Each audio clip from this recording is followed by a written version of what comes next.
Hello and welcome to my channel. आप सभी का मेरे चैनल पर स्वागत है। Unit 10 class 11th business study जो आज से हम शुरू कर रहे हैं, और जो सीबीएसई ने इस साल क्लास 11th में इस यूनिट को रखा है, और ये यूनिट जो है वो इंटरनल ट्रेड या आंतरिक व्यापार से रिलेटेड है। तो इसमें कुछ पोर्शन डिलीट किया है इस साल के लिए सिर्फ।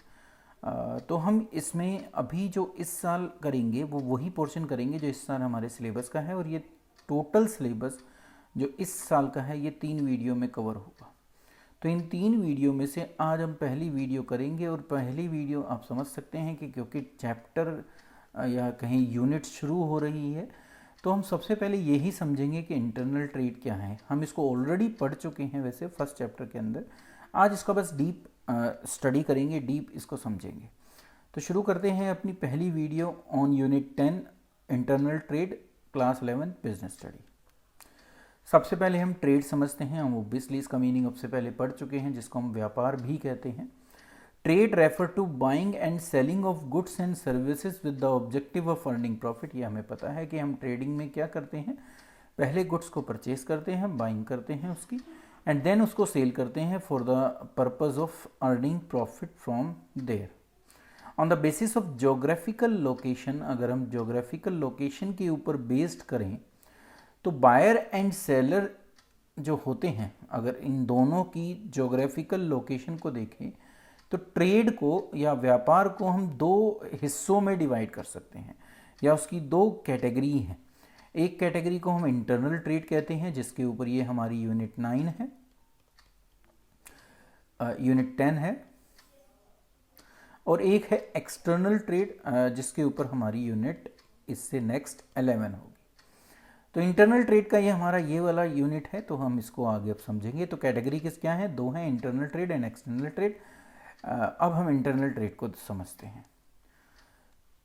ट्रेडिंग समझने से पहले हम एक बार ज़रा कुछ टर्म्स को यूज देख लें कि जो ट्रेड में हमारी यूज़ होती हैं, और ये हमसे एक नंबर में या क्वेश्चन 3 to 4 मार्क्स का बनता है जब वो हमसे इन टर्म्स को पूछ सकता है। तो सबसे पहले कैश ऑन डिलीवरी, जो इस समय सबसे ज़्यादा पॉपुलर है, जिसकी शॉर्ट फॉर्म जो है वो COD है, जो आप जानते हैं। It refer to a type of transaction in which the payment for goods और services is made at the time of delivery. Payment कब होगी, जब वो गुड्स आपके पास डिलीवर होगा, मतलब कि बायर के पास। If the buyer is unable to make payment when the goods and services are delivered, then it will be returned to the seller। और कभी जब ऐसा हो कि बायर पेमेंट देने से मना कर दे, रीज़न कोई भी हो सकता है, तो वो गुड्स जो है वो वापस किसको दे दी जाती हैं, जो सेलर होता है उसको वापस भेज दी जाती हैं। इसको हम कहते हैं कैश ऑन डिलीवरी। ठीक है, तो ये हिंदी में भी मैंने लिख रखा है, आप बिल्कुल उसी तरीके से हिंदी में भी इसको समझ सकते हैं और आंसर लिख सकते हैं। अब दूसरा हमारे लिए थोड़ा नया है, क्योंकि हम इसको नॉर्मली यूज़ नहीं करते। तो ये है फ्री ऑन बोर्ड या फ्री ऑन रेल, FOB और FOR। अब इसको ज़रूर याद रखिएगा शॉर्ट फॉर्म, क्योंकि 1 मार्क्स में आपसे FOB और FOR की फुल फॉर्म पूछी जा सकती है। तो पढ़ ली हमने, फ्री ऑन बोर्ड FOB होता है, फ्री ऑन रेल FOR होता है। तो it refer to a contract between the seller and the buyer in which all the expenses up to the point of delivery to a carrier, it may be ship, rail, lorry etcetera. मतलब carrier का मतलब जिसके through, जिस भी means of transport के through हम जो है गुड्स को एक स्थान से दूसरे स्थान डिलीवर कर रहे हैं, तो कोई सा भी पॉइंट ऑफ डिलीवरी या कोई भी कैरियर हम यूज़ कर रहे हो, डिलीवरी तक के जो एक्सपेंसेस होते हैं उसका एक कॉन्ट्रैक्ट होता है, और वो सारे के सारे कॉन्ट्रैक्ट जो एक्सपेंसेस हैं वो सेलर को बॉन्ड करने होते हैं। हाँ, ये मैं आपको यहाँ पर बता दूँ कि ऑब्वियसली है, सेलर उनको बायर से ज़रूर चार्ज करेगा, पर वो अपने इनवॉइस में ही उनको ऐड कर देता है, मतलब कि वो इंक्लूसिव एक्सपेंसेस का इनवॉइस क्या करता है, बनाता है। तो FOB और FOR आपको समझ में आ गया। एक कॉन्ट्रैक्ट जो सेलर और बायर के बीच में होता है, डिलीवरी तक के एक्सपेंस पे करने होते हैं सेलर को, उसी को हम FOB या FOR कहते हैं। नेक्स्ट टर्म्स ऑफ ट्रेड पर चलें तो वो है कॉस्ट, इंश्योरेंस एंड फ्रेट, जिसको हम CFF के नाम से जानते हैं। तो ये आपको यहाँ पर याद रखना है। it is the price of goods which include not only the cost of goods but also the insurance, freight charges payable on goods up to the destination port. तो इंश्योरेंस और फ्रेट चार्जेस भी उसमें जब add कर दे तो उसको हम CFF का देते हैं। तो जब एक बिल कॉस्ट ऑफ गुड के साथ साथ इंश्योरेंस और फ्रेट चार्जेस को भी इंक्लूड करे तो उसको हम कह देते हैं CFF। और ये फिर एक पॉपुलर टर्म है जिसको हम बहुत यूज़ करते हैं, एरर एंड ओमिशन एक्सपेक्टेड, भूल चूक लेनी देनी, जिसको E&OE के नाम से हम जानते हैं। तो it refer to that term which is use to trade document to say that mistake and the thing that have been forgotten, या तो कोई गलती या कोई चीज़ छूट गई हो, ठीक है, should be taken into account, तो वो भविष्य में अकाउंट में ली जा सकती है। इसलिए हर इनवॉइस पर E&OE लिखा रहता है, ठीक है। तो भूल चूक लेनी देनी, आपका कुछ बनता है तो आप हमसे ले सकते हैं, हमारा कुछ बनता है तो हम आपसे ले सकते हैं, इसी को हम E&OE कहते हैं। तो ये सारी टर्म्स हम ट्रेड में यूज़ करते हैं। अब हम इंटरनल ट्रेड के मीनिंग की तरफ चलते हैं। मीनिंग समझते हैं। Buying and selling of goods and services within the boundaries of a nations are refer to as internal trade, ये हम ऑलरेडी पहले पढ़ चुके हैं। अगर एक देश की जो बाउंड्रीज हैं, एक देश की जो जोग्राफिकल बाउंड्रीज है, अगर हम इंडिया की के अंदर ही सामान को खरीदें और बेचें तो वो कहलाता है इंटरनल ट्रेड। जब इंटरनल ट्रेड होगा तो उस पर ना ही कोई कस्टम ड्यूटी दी जाएगी, ना कोई इंपोर्ट ड्यूटी दी जाएगी, क्योंकि हम देश से बाहर लेके ही नहीं जा रहे। तो क्योंकि ये डोमेस्टिक प्रोडक्शन का पार्ट होता है, इसलिए ये डोमेस्टिक कंजम्पशन में भी यूज़ होता है। तो इसको बनाने वाला प्रोड्यूस करता है देश के अंदर ही, और कंज्यूम करने वाला भी जो ग्राहक होता है वो भी कहाँ होता है, देश के अंदर ही होता है। Generally payment has to be made in legal tender of the country और any other acceptable currency. Normally उस देश की जो करेंसी होती है, जैसे हम अपने देश की बात करें तो रुपीज़, तो हम इसी जो लीगल टेंडर करेंसी है उसी में पेमेंट देते हैं जो भी बाइंग एंड सेलिंग होती है। इंटरनल ट्रेड का उद्देश्य क्या है कि इक्विटेबल डिस्ट्रीब्यूशन हो सके गुड्स का within the nation speedily and at a reasonable cost. तो सही समय पर वो वहाँ पहुँच जाए जहाँ उसकी ज़रूरत है और उचित दामों पर उन तक पहुँच जाए, ये इंटरनल ट्रेड का पर्पस होता है। तो हमने इंटरनल ट्रेड समझ लिया, बाकी सारी चीज़ें समझ ली। कुछ हमने पहले पढ़ा था, कुछ हमने अभी नया पढ़ा। आगे चलें तो इंटरनल ट्रेड को दो हिस्सों में डिवाइड किया है, एक को हम होलसेल ट्रेड कहते हैं और एक को हम रिटेल ट्रेड कहते हैं। Product which are distributed to a large number of buyer who are located over a wide geographical area, तो it become very difficult for the producer to reach all the consumer and user directly। तो ये इन दोनों की ज़रूरत क्यों है, internal trade के ये इंपॉर्टेंट पार्ट क्यों है, ये मिडिल मैन है एक तरीके से हम कहें। तो होलसेल और रिटेल ट्रेड की ज़रूरत इसलिए पड़ी क्योंकि जो भी प्रोड्यूसर है वो जिस जगह पर गुड्स बना रहा है वो हर जगह खुद अपने आप जो है गुड्स की डिलीवरी नहीं कर सकता। तो इस कारण वो क्या करता है, इन होलसेल ट्रेडर्स की और रिटेल ट्रेडर की मदद लेता है। With the help of intermediaries like wholesaler and retailer, product are distributed to the large number of buyer located over a wide geographical area. तो थोक विक्रेता और खुदरा विक्रेता जैसे जो बिचौलिए होते हैं, इनकी मदद से हम उत्पाद को जो व्यापक भौगोलिक क्षेत्र होता है उस तक उसको पहुंचा पाते हैं, जिससे ये लोग उन तक इसको पहुंचाएं जिन कंज्यूमर की ये किसी आवश्यकता को पूरा करेंगे। अब फर्स्ट पार्ट आता है। फर्स्ट पार्ट का मतलब, क्योंकि हमने दो पढ़े वहाँ पर, तो उसमें फर्स्ट आता है हमारा होलसेल ट्रेड। तो हम इस वीडियो में अभी होलसेल ट्रेड को समझेंगे। हमने मीनिंग समझ लिया, अब हम उसका पहला पार्ट समझेंगे। तो परचेज और sale of goods and services in large quantity, देखिए ये इंपॉर्टेंट वर्ड है आपके लिए, लार्ज और क्वांटिटी। तो जब परचेज और सेल लार्ज क्वांटिटी में हो for the purpose of resale, देखिए इनको भी उसको आगे बेचना है, इसी को हम इंटरमीडिएट यूज भी कहते हैं। तो जब लार्ज क्वांटिटी में गुड्स की परचेज और सेल होती है तो उसको हम होलसेल ट्रेड कहते हैं। Trader dealing in wholesale trade are called wholesaler और होलसेल ट्रेडर। ठीक है, तो जो लोग इस काम में लिप्त होते हैं या करते हैं उनको हम होलसेलर या होलसेल ट्रेडर कहते हैं। Wholesaling is concerned with the activities of those person or establishment which sell to retailer। अब ये होलसेलर क्या करते हैं, किसको बेचते हैं, क्योंकि इनका उद्देश्य क्या था, रीसेल का, तो ये किसको बेचते हैं, रिटेल को, रिटेलर को और अदर मर्चेंट को। ठीक है, और या किसी इंडस्ट्री को बेच सकते हैं या किसी इंस्टीट्यूशनल जो एंटरप्राइजेज है उसको बेच सकते हैं या उसका कमर्शियल यूज़र को भी उसको बेच सकते हैं। तो इनके पास ये सारे ऑप्शंस होते हैं। रिटेलर जो ग्राहक को बेचेगा उनको भी ये देते हैं, किसी और मर्चेंट को भी दे सकते हैं, किसी इंडस्ट्री को भी दे सकते हैं, किसी इंस्टीट्यूशन को भी दे सकते हैं और किसी कमर्शियल यूज़ के लिए भी इसको दे सकते हैं। But do not sell in significant amount to ultimate consumer. ये डायरेक्ट कंज्यूमर को नहीं बेचते। सिग्निफिकेंट अमाउंट का मतलब है ये बेचते हैं। आपने देखा होगा कई जगह पर होलसेलर भी थोड़ा बहुत रिटेल में बेचते हैं, पर ये बहुत ज़्यादा नहीं बेचते। इनका मेन पर्पस लार्ज क्वांटिटी ही बेचना होता है और इन लोगों को ये बेचते हैं। ठीक है, आगे चले हम। तो wholesaler serve as an important link between manufacturer and retailer. तो ये इन दोनों के बीच का एक इम्पोर्टेंट लिंक होता है जो मैन्युफैक्चर से उन गुड्स को खरीद कर रिटेलर को देता है। तो इन दोनों के बीच का ये एक इम्पॉर्टेंट लिंक भी होता है। मीनिंग हमने समझ लिया। कुछ चीज़ें और समझे हम होलसेल ट्रेडर के बारे में या ट्रेड के बारे में। They generally take the title of goods, ये उनसे सामान खरीद लेते हैं, and bear the business risk. तो मैन्युफैक्चरर से रिस्क किसके पास ट्रांसफ़र हो गया, होलसेलर के पास। ठीक है, bye purchasing and selling the goods in their own name. और उसके बाद ये जो रिटेलर को बेचते हैं या जिनको भी बेचते हैं वो खुद बेचते हैं।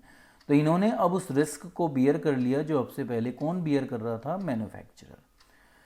ये परचेज करते हैं बल्क में। ठीक है, ज़्यादा माल परचेज करते हैं। ये मैं कहूँ तो इसके फीचर भी हैं होलसेल ट्रेड के जो हम पढ़ रहे हैं अभी। और उसके बाद ये छोटी क्वांटिटी में रिटेलर को या इंडस्ट्रियल यूज़र को उसको बेचते हैं। ये इस काम के साथ साथ कुछ और एक्टिविटीज़ भी करते हैं मैन्युफैक्चरर के लिए। ग्रेडिंग ऑफ प्रोडक्ट ये करते हैं, पैकिंग स्मॉलर लॉट में उनकी करते हैं, उनको स्टोर करते हैं, उनका ट्रांसपोर्टेशन देखते हैं, प्रमोशन भी करते हैं क्योंकि स्मॉल बिजनेसेस भी इनके थ्रू ही प्रोडक्ट को बेचते हैं। तो ऑब्वियसली ये प्रमोशन भी करते हैं। मार्केट इन्फॉर्मेशन कलेक्ट करते हैं रिटेलर से कि कस्टमर को क्या चाहिए। Collection of small and scattered order जो रिटेलर के थ्रू इनके पास आते हैं, छोटे छोटे ऑर्डर भी कलेक्ट करते हैं और उनको मैन्युफैक्चरर तक पहुंचाते हैं कि हमें इतना माल और चाहिए। And distribution of supply to them, और रिटेलर को वो सप्लाई भी करते हैं जो उन्होंने ऑर्डर दिए होते हैं उनकी। तो ये सारे काम एक होलसेलर करता है। तो ये फीचर्स भी कह सकते हैं हम, और ये इसके एक तरीके से इम्पॉर्टेंट पॉइंट भी हैं। अब होलसेलर क्या सर्विसेज देता है, तो हमने पढ़ा कि ये लिंक जो होता है एक इम्पॉर्टेंट लिंक में रोल प्ले करता है। वो लिंक किसको करता है, ये मैन्युफैक्चरर को और रिटेलर को। तो ऑब्वियसली है ये इन दोनों को ही अपनी सर्विसेज देता है। तो मैंने दोनों सर्विसेज आमने सामने रखी हैं जिससे हम दोनों सर्विसेज को सीख पाएँ। तो देखिए, सबसे पहले हम मैन्युफैक्चरर की सर्विस की बात करें, जिसने उस प्रोडक्ट को बनाया है उसकी सर्विस देने की बात करें तो होलसेलर उसको पहली सर्विस देता है कि वो लार्ज स्केल पर प्रोडक्शन कर सके, क्योंकि उसने उससे माल खरीद लिया।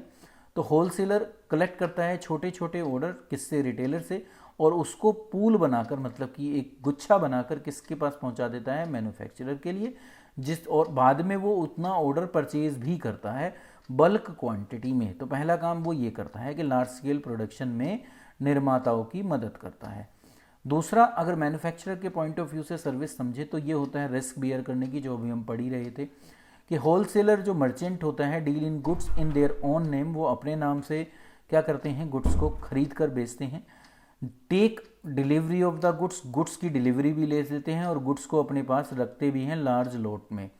दैट्स मीन्स जब इस पूरी प्रोसेस के अंदर वो वैरायटी ऑफ रिस्क बियर करते हैं। अब वो चाहे प्राइस गिरने से रिलेटेड हो, चोरी से संबंधित हो, पिलफ्रेज हो, ठीक है, उठाईगिरी हो जाए, स्पॉइल हो जाए, फायर हो जाए, कोई भी हो, तो ये सारे रिस्क कौन उठाता है? होलसेलर। तो ये अभी दो हमने किसके पढ़े? मैन्युफैक्चरर के सर्विसेज पढ़े जो होलसेलर देता है। अब अगर दो सर्विस हम रिटेलर की पढ़ें, तो पहली है कि रिटेलर को गुड्स अवेलेबल करते हैं जो कस्टमर चाहते हैं। तो wholesaler make the product of various manufacturer readily available to the retailer. तो रिटेलर को वो उसी समय अवेलेबल कराते हैं उन प्रोडक्ट को जो रिटेलर चाहते हैं। This relieve the retailer of keeping big inventory of the same. तो इससे क्या होता है कि रिटेलर को अपने पास सामान स्टॉक कर कर रखने की ज़रूरत नहीं है, क्योंकि वो काम कौन कर रहा है? होलसेलर कर रहा है। किसके लिए कर रहा है? रिटेलर के लिए। दूसरा, मार्केटिंग सपोर्ट भी रिटेलर को प्रोवाइड करते हैं ये, मतलब they undertake advertising and other sale promotion activities to induce customer to purchase the goods. तो ये मार्केटिंग भी करते हैं on behalf of manufacturer and, क्योंकि अब ये खुद माल खरीद चुके हैं तो प्रमोशन इनको अपने माल को बेचने के लिए भी करनी पड़ती है, क्योंकि अब वो इनका माल बन जाता है। तो वेरियस प्रमोशनल एक्टिविटी भी ये परफॉर्म करते हैं। तो रिटेलर के लिए ये मार्केटिंग का फंक्शन खुद परफॉर्म करते हैं, जिससे रिटेलर को बेनिफिट मिलता है और उसकी डिमांड जो है वो इंक्रीज़ होती है और नए प्रोडक्ट वो आसानी से मार्केट में बेच पाता है। तो ये दो हिंदी में भी मैंने आपके सामने लिखे हैं, आप इसको समझ सकते हैं। स्क्रीन इतने समय आपके पास है कि आप जो हिंदी मीडियम के बच्चे हैं वो इनको यहाँ पर समझ सकते हैं। ऑल्दो मैं जो भी इंग्लिश का जो हमारी वर्डिंग है उसकी मैं हिंदी अनुवाद कर ही रहा हूँ। अब हम अगली दो सर्विसेज लेते हैं फिर मैन्युफैक्चरर के लिए और रिटेलर के लिए। तो मैन्युफैक्चरर के लिए अगर अगली सर्विस की बात करें तो वो फाइनेंशियल असिस्टेंस देते हैं, मतलब कि उधार में बेचते हैं। The wholesaler provide financial assistance to manufacturer को कैश में पे करते हैं ज़्यादातर, in the sense that they generally make cash payment of goods purchase by them. तो ये उनको फाइनेंशियल असिस्टेंट देते हैं क्योंकि उनसे कैश में खरीदते हैं सामान नॉर्मली। तो इसका मतलब जो माल उन्होंने बनाया उसको इन्होंने कैश पेमेंट के थ्रू मैन्युफैक्चरर को वो पैसा दे दिया, मैन्युफैक्चरर अपनी आगे की प्रोडक्शन कर सकता है।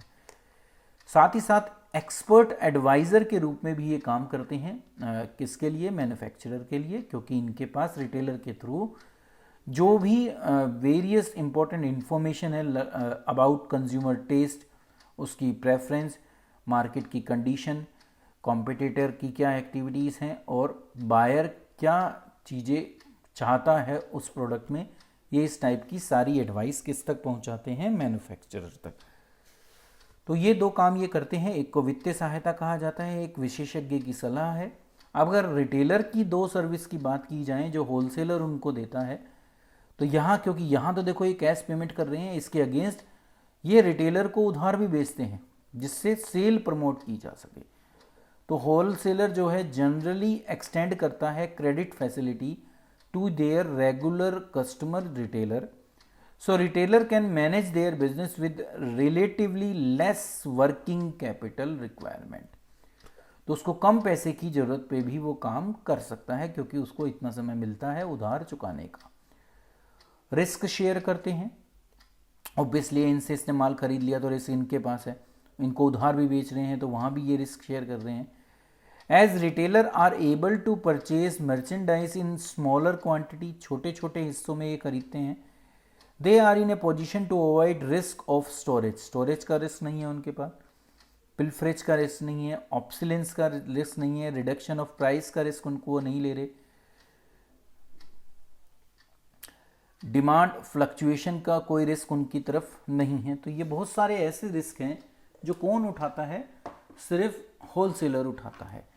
तो फिर हमने दो पॉइंट पढ़े, वो दोनों पॉइंट हमारे इससे संबंधित थे कि क्या सर्विसेज होलसेलर रिटेलर और जो मैन्युफैक्चरर है उसको देता है। अब हम अगले दो पॉइंट पर चलते हैं, या अभी एक पॉइंट है, इसके बाद दो पॉइंट फिर होम मैन्युफैक्चरर के लिए आएंगे।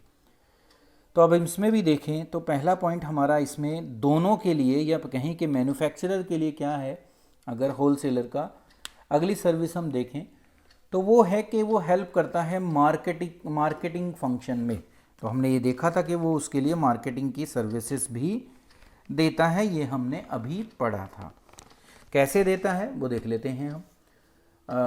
Wholesaler take care of the distribution of goods to number of retailer who in turn sell these goods to large number of customer spread over a large geographical area।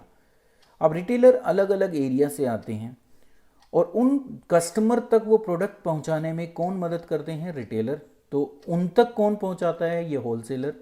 और wholesaler किससे खरीदता है? Manufacturer से।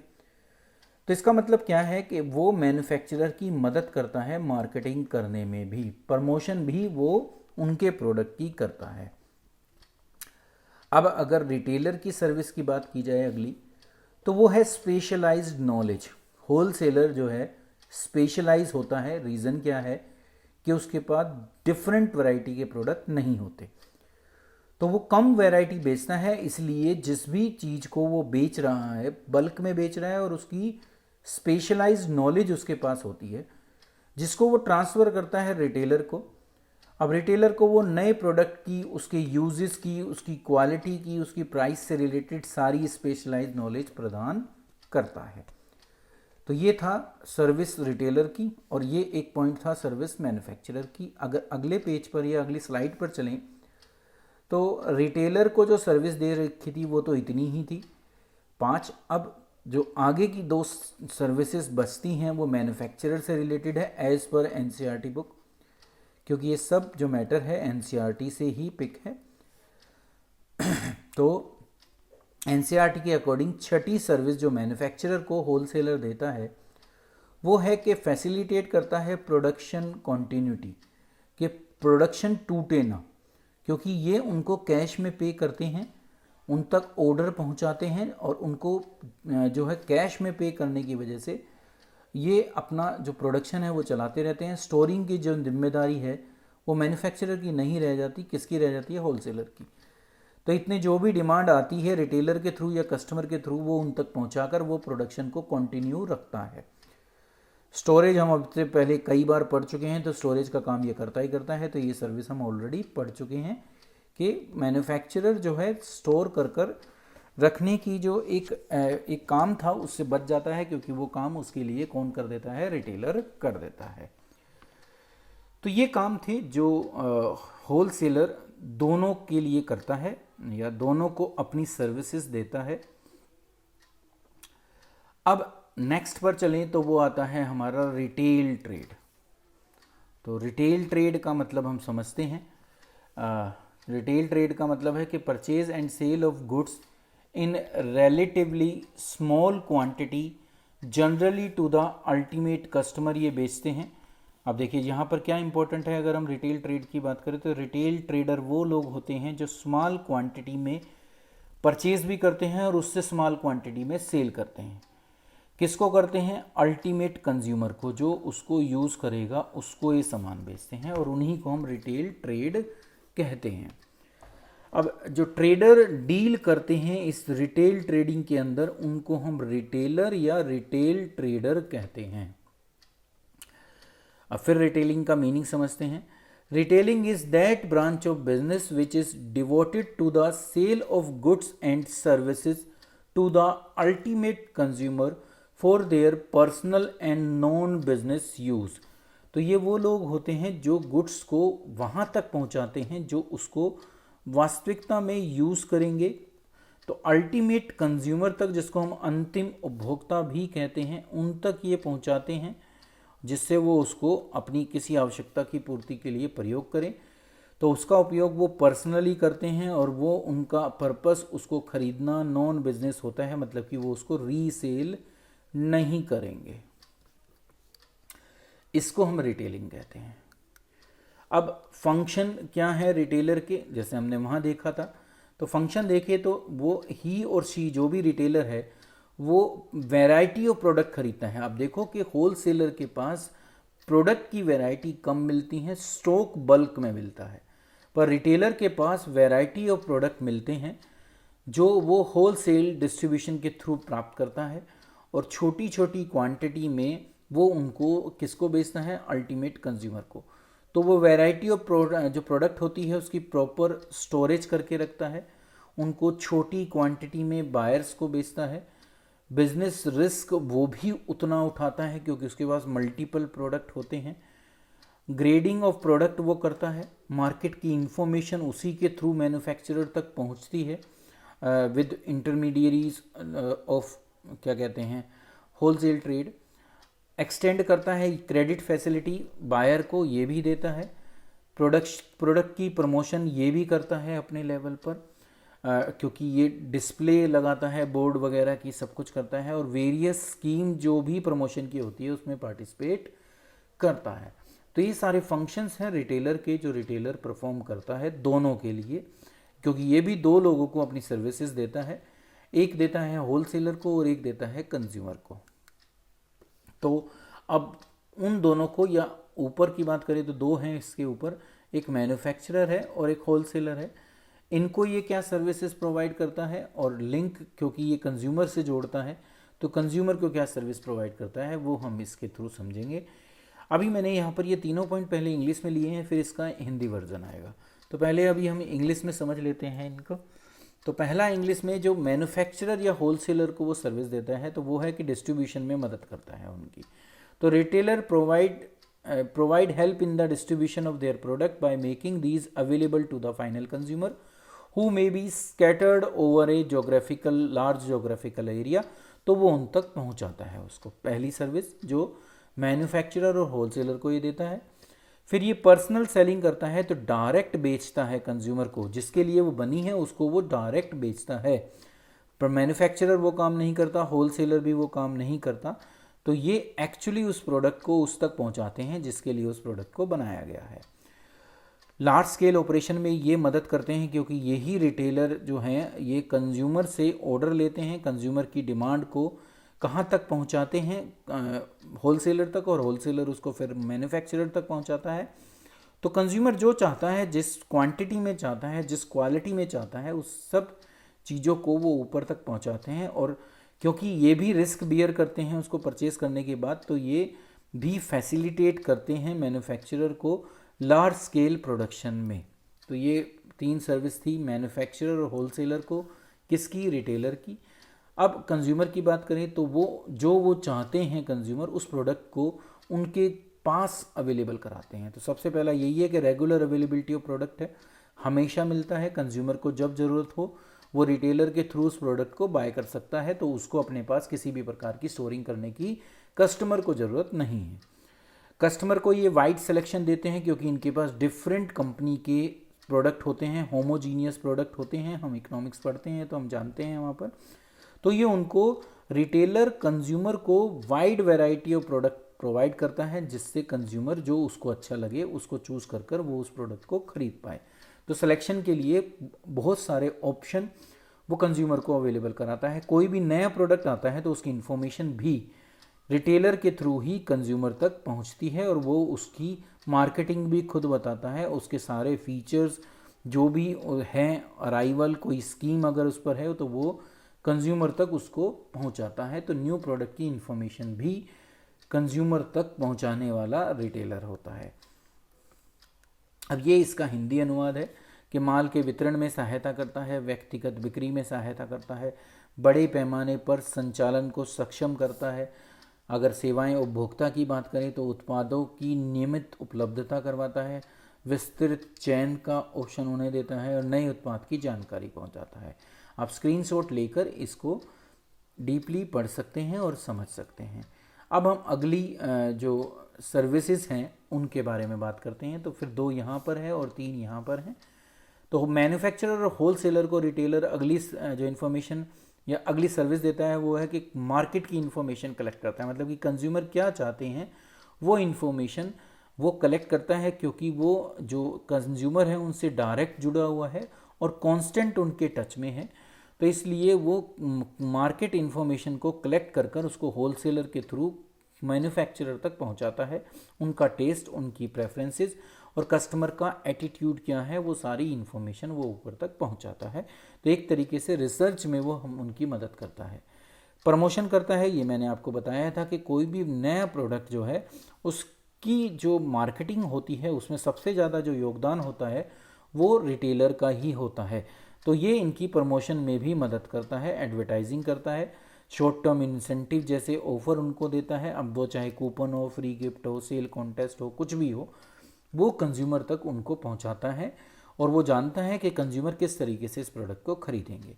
अब अगर consumer की services की बात की जाए रिटेलर की अगली, तो पहली है कि मतलब कि तीसरी चौथी ये है कि खरीदना आसान है। ऑब्वियसली है कि जो कंज्यूमर है उसको बहुत दूर नहीं जाना पड़ेगा, जहाँ वो रहता है उसके आसपास ही उसको वो अवेलेबल हो जाती है।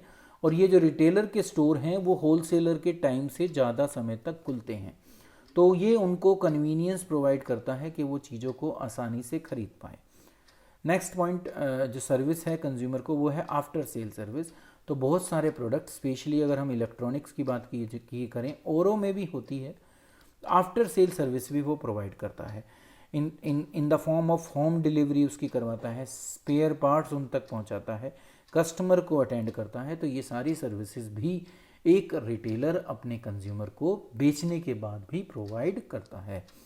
क्रेडिट फैसिलिटी की हम पॉइंट ऑलरेडी पढ़ चुके हैं। ये उधार में भी उनको सामान बेचता है जो इसके रेगुलर बायर्स होते हैं या जिन पर इनको विश्वास होता है। अब इन्हीं का अगर हिंदी अनुवाद देखें तो ये इनका हिंदी अनुवाद है। निर्माता और थोक विक्रेताओं को जो सेवाएं दी जाती हैं कि बाजार की जानकारी को एकत्र करते हैं रिटेलर, जिसको हम खुदरा व्यापारी भी कहते हैं, प्रचार में मदद करते हैं। साथ ही साथ अगर उपभोक्ता की बात करें तो खरीदने की सुविधा उनको देता है, उनके घर के पास और लंबे समय तक खुलता है। बिक्री के बाद की सेवाएं देता है, उसमें होम डिलीवरी है, स्पेयर पार्ट्स की अवेलेबिलिटी है और ग्राहकों को जो है जो भी महत्वपूर्ण सेवाएं हैं बिक्री के बाद वो प्रदान करता है।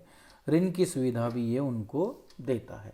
तो ये सर्विसेज थी जो एक रिटेलर अपने कंज्यूमर और एज वेल एज रिटेलर और मैन्युफैक्चरर और होलसेलर को प्रदान करता है। इसी के साथ ये वीडियो हमारी यहीं तक थी, जहाँ पर हमने इंटरनल ट्रेड समझा, उसकी दो जो कैटेगरी है उसको समझा, होलसेल ट्रेड और रिटेल ट्रेड।